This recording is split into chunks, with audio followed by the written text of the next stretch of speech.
Hello guys, welcome back again. हमारी NCERT summary series में हम आज बात करने वाले हैं हम क्लास 7 हमारा पर्यावरण का चैप्टर 6, इसका नाम है प्राकृतिक वनस्पति और वन्य जीवन। तो इसमें हम वनस्पति में मिलने वाले वन्य प्राणियों के बारे में भी बात करने वाले हैं। तो चलिए शुरू करते हैं। सबसे पहले आपको पता होना चाहिए कि जो वनस्पति होती है वो किन किन फैक्टरों पे डिपेंड होती है। तो जैसे जैसे आप ऊंचाई के साथ में बढ़ते जाओगे, इस समुद्र तल से ऊंचाई बढ़ती जाएगी तो जलवायु में परिवर्तन होगा और उसके साथ में वनस्पति में भी बदलाव देखने को मिलेंगे। साथ में ही वनस्पति का जो बदलाव है वो तापमान और नमी पे भी निर्भर होता है। साथ में ही ये मिट्टी की ढाल और मिट्टी की जो परत की मोटाई है, ऐसे कारकों पे भी किसी स्थान विशेष की जो प्राकृतिक वनस्पति है निर्भर करती है। तो कितने फैक्टरों पे निर्भर करती है? मिट्टी की परत की मोटाई, ढाल, तापमान और नमी, साथ में ही ऊंचाई के साथ में होने वाले जलवायु में परिवर्तन से भी बदलाव देखने को मिलते हैं। ठीक है, अब अगर हम बात करें किसी स्थान विशेष की प्राकृतिक वनस्पति को किन मुख्य श्रेणियों में विभाजित कर सकते हैं, तो उसके बारे में हम देखेंगे। इस स्थान की प्राकृतिक वनस्पति को मुख्यतः 3 मुख्य श्रेणियों में विभाजित कर सकते हैं। एक होता है वन, जहाँ पे वर्षा होती है वो बहुत अच्छी मात्रा में होती है, यानी कि सबसे अच्छी मात्रा में जहाँ वर्षा होगी वहाँ पे आपके वन विकसित होते हैं। जब वर्षा मध्यम होती है, यानी मध्यम वर्षा वाले क्षेत्रों में घास स्थल निर्मित होते हैं, और ऐसे स्थल जहाँ पे वर्षा नगण्य मात्रा में होती है, यानी कुछ सेंटीमीटर तक की होती है, वहाँ पे आपको कांटेदार झाड़ियाँ देखने को मिलेंगी। जैसे हमारे राजस्थान में पश्चिमी थार का रेगिस्तान होता है, वहाँ पे बिल्कुल भी वर्षा नहीं होती, इसीलिए वहाँ पे ये पत्तियों का रूपांतरण है एडेप्टेशन के लिए, जो कांडों में रूपांतरित हो जाती है। तो ये ही हम वनस्पतियों की बात करेंगे। तो सबसे पहले हम बात करते हैं वनों की, जिसमें सबसे पहले हम बात करेंगे उष्णकटिबंधीय सदाबहार वन। तो अक्षांशों पे आपके वनों की जो सघनता है वो डिपेंड करती है। तो यहाँ उष्णकटिबंधीय सदाबहार वन यानी कि ये कहाँ मिलेंगे आपको? उष्णकटिबंधीय अक्षांशों पे मिलने वाले वन होते हैं। यहाँ पे वर्षा सबसे ज़्यादा सघन होती है, सबसे ज़्यादा मात्रा में होती है, और इनकी जो मिलने वाली जो वनस्पति है इनकी सघनता इतनी होती है, इनकी कैनोपी की वजह से आपका जो सनलाइट है वो धरती पर नहीं पड़ पाती है, इसीलिए यहाँ पे वर्ष भर आपको यहाँ पे बिल्कुल अंधेरा दिखाई देगा। साथ में यहाँ पे आपकी ऐसी वनस्पतियाँ उगती हैं जो कि छाया प्रिय होती हैं, यानी कि छाया में उगने वाली वनस्पतियाँ उगती हैं। और अगर हम बात करें, ये अपनी पत्तियाँ हैं पूरी तरह से नहीं गिराते हैं, जैसे कि पर्णपाती वनों में होता है जो अपनी पूरी पत्तियाँ गिरा देते हैं, लेकिन इसमें किसी पेड़ की एक स्पेसिफिक एरिया की ही पत्तियाँ गिराई जाएंगी, इसीलिए ये हमेशा सदाबहार दिखते हैं, हरे भरे दिखते हैं। अगर हम वन्य प्राणियों की बात करें, वन्य प्राणियों से पहले हम अगर कुछ बात करें वृक्षों की, जिसमें आपको दृढ़ काष्ठ मिलेगी। काष्ठ यानी कि सेकेंडरी जो बायोलॉजिकल टर्म जाइलम, तो वो सेकेंडरी जाइलम को काष्ठ बोलते हैं आप। ओके, तो यहाँ पे दृढ़ काष्ठ मिलती है। आपकी मृदु काष्ठ वहाँ मिलेगी जहाँ पे आपकी मोटाई कम होगी तने की, जैसे कि टुंड्रा प्रदेशों में मिलने वाले पेड़ या फिर उच्च अक्षांशों पर पाई जाने वाली वनस्पतियों में मृदु काष्ठ मिलती है। तो उसके एग्जाम्पल हैं, बाद में इनके एग्जाम्पल पूछेंगे, याद रखना। रोजवुड, आबनूस और महोगनी इत्यादि पाए जाते हैं। साथ में इन वनों में इतने विशाल वनों की वजह से यहाँ पे अमेजन वर्षा वन होते हैं, जिनका मेन योगदान होता है आपके प्लानेट की ऑक्सीजन सप्लाई का। तो मैक्सिमम जो पार्टिसिपेशंस होता है ऑक्सीजन सप्लाई करने का वो इन्हीं का होता है, इसीलिए इन्हें पृथ्वी के फेफड़े भी कहते हैं। ठीक है, और यहाँ पे विश्व का सबसे बड़ा सांप है जो इन्हीं वर्षा वनों में मिलता है, जिसे एनाकोंडा कहते हैं, और ये बहुत बड़े जानवरों को निकल लेता है। अगर हम बात करें पर्णपाती वन की, तो जिसके अपोजिट सदाबहार वन के अपोजिट होते हैं। ये किसी एक मौसम में जल को संरक्षित करने के लिए बेसिकली शुष्क मौसम में अपनी पत्तियां झाड़ देते हैं, और ये मिलते हैं आपके भारत, उत्तरी ऑस्ट्रेलिया और मध्य अमेरिका के बड़े हिस्सों में। इन क्षेत्रों में मौसमी परिवर्तन होते रहते हैं। इनमें भी दृढ़ काष्ठ आपको देखने को मिलेगी, जैसे साल है, सागवान, नीम और शीशम जैसे यहाँ पे पेड़ मिलते हैं, और इस काष्ठ का उपयोग वृक्ष, फर्नीचर या निर्माण सामग्री बनाने के लिए किया जाता है। अगर इनमें जानवरों की बात करें तो इसमें आपको बाघ, शेर, हाथी, गोल्डन लंगूर और बंदर जैसे वन्य प्राणी देखने को मिलते हैं। ये बाघ है, ये गोल्डन लंगूर है और ये पर्णपाती वन का एग्जाम्पल है। तो ये किसी एक मौसम में आगे अपनी पत्तियां गिरा देती हैं। बेसिकली यही दोनों में फर्क है, सदाबहार वन और पर्णपाती वन में। अब आते हैं शीतोष्ण अच्छा अंशों में मिलने वाले सदाबहार वन। तो शीतोष्ण में भी सदाबहार मिलेंगे और पर्णपाती वन मिलेंगे। इन दोनों में अंतर मैं पहले बता चुका हूँ। सदाबहार वन में पूरी पत्तियां एकदम से नहीं झाड़ते हैं, जबकि पर्णपाती में प्लांट अपना पूरी पत्तियां जल को संरक्षित करने के लिए शुष्क मौसम में गिरा देता है। ये मिलते हैं आपके मध्य अंशांशों के तटीय प्रदेशों में स्थित होते हैं और महाद्वीपों के पूर्वी किनारों पर मेनली देखे जाते हैं। जैसे दक्षिणी पूर्वी अमेरिका है, दक्षिणी चीन है, दक्षिणी पूर्वी ब्राज़ील है। यहाँ पे मिलने वाले पेड़ हैं उनमें छाल दोनों तरह की होती है, दृढ़ भी होती है, मुलायम भी होती है। ठीक है, यहाँ पे मिलने वाले पेड़ हैं बांज, चीड़ और यूकेलिप्टस। बांज एक ऐसा पेड़ है जो कि सदाबहार वनों में भी मिलता है, साथ में पर्णपाती वनों में भी देखने को मिलेगा। चलिए आगे बढ़ते हैं। शीतोष्ण पर्णपाती वन, ये उच्च अक्षांशों की तरफ बढ़ने पर आपको अधिक शीतोष्ण पर्णपाती वन मिलते हैं। ये मिलते हैं आपके उत्तरी पूर्वी अमेरिका, चीन, न्यूजीलैंड, चिली और पश्चिमी यूरोप के तटीय प्रदेश में पाए जाते हैं। ये शुष्क मौसम में अपनी झाड़ देते हैं पत्तियां, इसीलिए इन्हें पर्णपाती वन कहते हैं। यहाँ पे पाए जाने वाले पेड़ हैं बांज, एस और बीच। अगर जानवर की बात करें तो हिरण, लोमड़ी, भेड़िए जानवर मिलते हैं। पक्षी की बात करें तो आप पे फिंचेंट और मोनाल जैसे पक्षी देखने को मिलते हैं। चलिए अब हम आते हैं भूमध्य सागरीय वनस्पति। भूमध्य सागरीय वनस्पति आपके कहाँ देखने को मिलती है? ये महाद्वीपों के पश्चिमी और दक्षिणी पश्चिमी किनारों पर देखी जाती है। और अगर हम बात करें महाद्वीपों के पूर्वी और उत्तरी पूर्वी किनारों पर आपको शीतोष्ण सदाबहार और पर्णपाती पेड़ देखने को मिलते हैं, लेकिन पश्चिमी और दक्षिणी पश्चिमी किनारों पर आपको भूमध्य सागरीय वनस्पतियां देखने को मिलती हैं, क्योंकि वहाँ पे आपके भूमध्य सागर के आसपास वाला ये एरिया है, इसीलिए इसका नाम पड़ा है।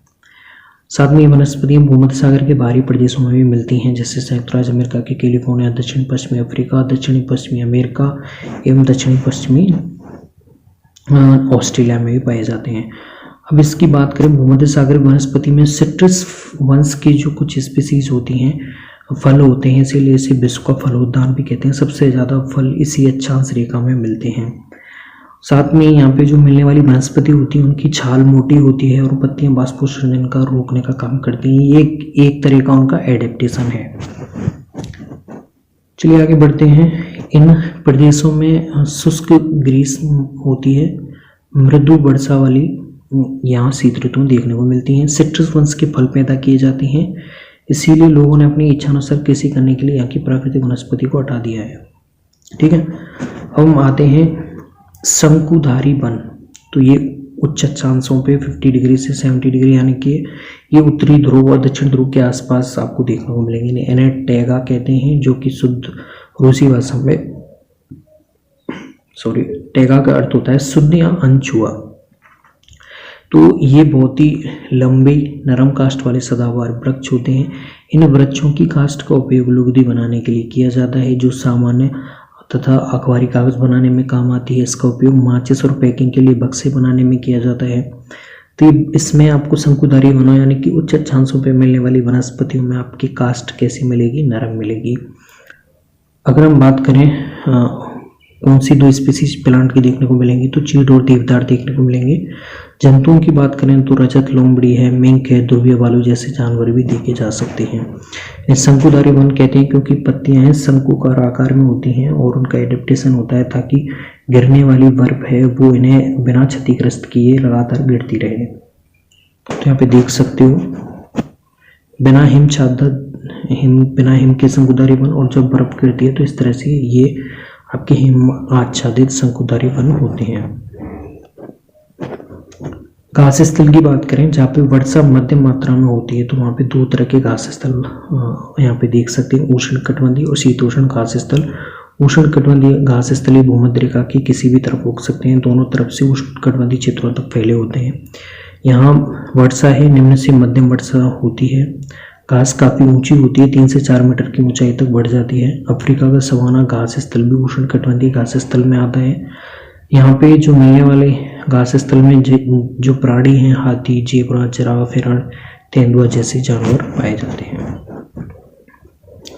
शीतोष्ण घास स्थल की बात करें तो ये मध्य अक्षांशीय क्षेत्रों महाद्वीपों के भीतरी भागों में पाए जाते हैं। यहाँ की घास आमतौर पर छोटी और पौष्टिक होती है। अगर जंतु की बात करें तो जंगली भैंस हैं, बायसन और एंटीलोप जैसे जंतु मिलते हैं। ठीक है, घास स्थल ये आपके उष्णकटिबंधीय घास स्थल हैं और ये शीतोष्ण घास स्थल हैं। इसके लिंक मैं शेयर कर दूंगा, मैं पहले से ही इसके ट्रिक्स के द्वारा घास स्थल को कैसे याद करें, वर्ल्ड के जो जितने भी घास स्थान हैं उन्हें कैसे याद करें, तो वो आप ट्रिक से देख सकते हैं।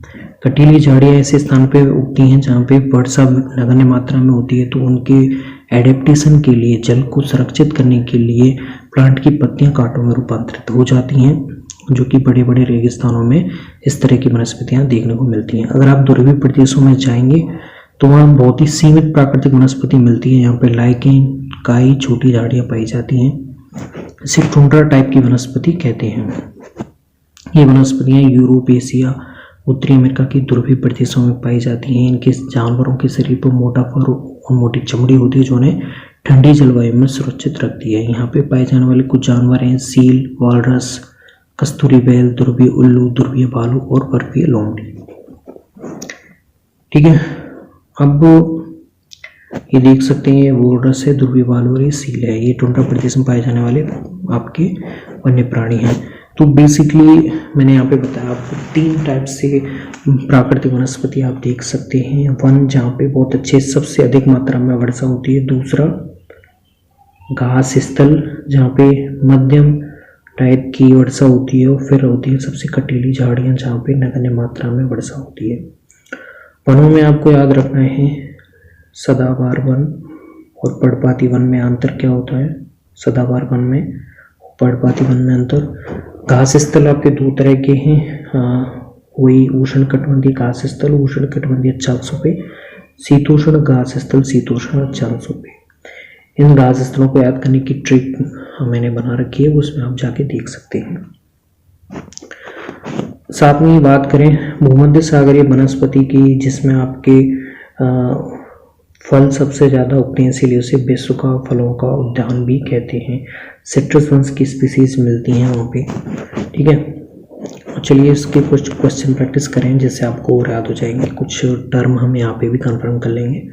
वनस्पतियों का विकास किन 2 कारकों पर निर्भर करता है, तो ये कई कारकों पे यहाँ पे 2 पूछे हैं, तो तापमान है, जलवायु है, आर्द्रता है, साथ में ही मृदा की मोटाई है, मृदा परत की मोटाई भी पे डिपेंड करती हैं आपकी वनस्पतियों का विकास।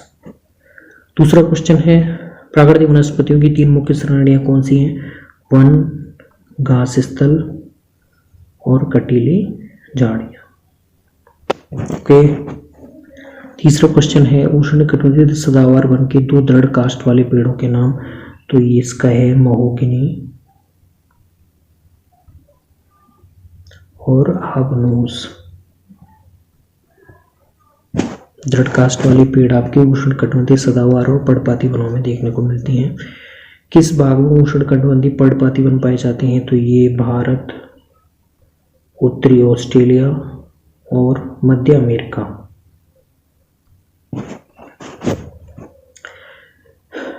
नींबू वंश के फल किस जलवायु में उगाए जाते हैं, वापस से आगे मैंने बताया था भूमध्य सागरीय वनस्पति में। ठीक है, शंकुधारी वन के कोई 4 उपयोग। यहाँ पे कास्ट कैसी मिलेगी, यहाँ पे मृदु कास्ट मिलेगी, जिसका उपयोग अखबार, जिसका कास्ट का उपयोग लुगदी बनाने में करते हैं, और लुगदी का उपयोग अखबार और कागज़ बनाने में करते हैं, और आपकी माचिस की डिब्बी और पैकिंग में भी इसका यूज किया जाता है, और अखबार बनाने के सामान है उनमें भी इसका यूज किया जाता है। तो विश्व के किन भागों में मौसमी घास स्थल पाए जाते हैं, तो ये महाद्वीपों के भीतरी भागों में, मध्य अक्षांशों के महाद्वीपों के भीतरी भागों में मौसमी घास स्थल पाए जाते हैं। चलिए सही उत्तर चिन्हित करते हैं। काई और लाइकेन पाए जाते हैं आपके टुंड्रा वनस्पति में। कांटेदार झाड़ियाँ मिलती हैं गर्म शुष्क और रेगिस्तानी जलवायु में। उष्णकटिबंधीय सदाबहार वन का एक सामान्य जानवर है बंदर। शंकुधारी वन की एक महत्वपूर्ण प्रजाति है चीड़ और देवदार। स्टेपी घास स्थल पाए जाते हैं आपके मिडिल एशिया। मिलान करना है हमें। वालरस है एक ध्रुवीय जानवर। देवदार का वृक्ष है एक नरम काष्ठ वाला पेड़। जैतून है एक सिट्रस वंश का फल। हाथी है आपकी ये है आपको उष्ण कटिबंधीय पर्णपाती वन का एक जानवर। कंपोस है ब्राजील की उष्ण कटिबंधीय घास स्थल। और डांस है ऑस्ट्रेलिया का शीतोष्ण घास स्थल। अंटार्कटिका नहीं है, ऑस्ट्रेलिया का शीतोष्ण घास स्थल। कारण पता है, ये क्वेश्चन में आते हैं। हम ध्रुवीय प्रदेशों में रहने वालों जानवरों की फर और त्वचा मोटी होती है क्योंकि आपकी ठंड से संरक्षित करने के लिए। उष्ण कटिबंधीय पर्णपाती वन शुष्क मौसम में अपनी पत्तियां गिरा देते हैं क्योंकि जल को संरक्षित करने के लिए।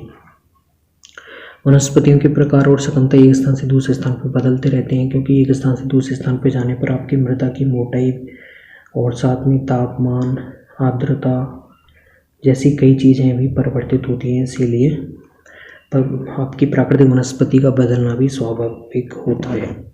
तो ये था हमारा 6 चैप्टर प्राकृतिक वनस्पति और वन्यजीव। ओके गाइज, हमने देखा घास स्थल की ट्रिक्स में यहाँ पे नीचे लिंक्स में दे दूंगा, उसमें जाके देख लीजिएगा एक बार आप। भूमध्य सागर वनस्पति को विश्व का फलोद्यान कहते हैं। पर्णपाती वन और सदाबहार वनों में थोड़ा सा अंतर आपको पता होना चाहिए। बाकी बहुत बेसिक सा है।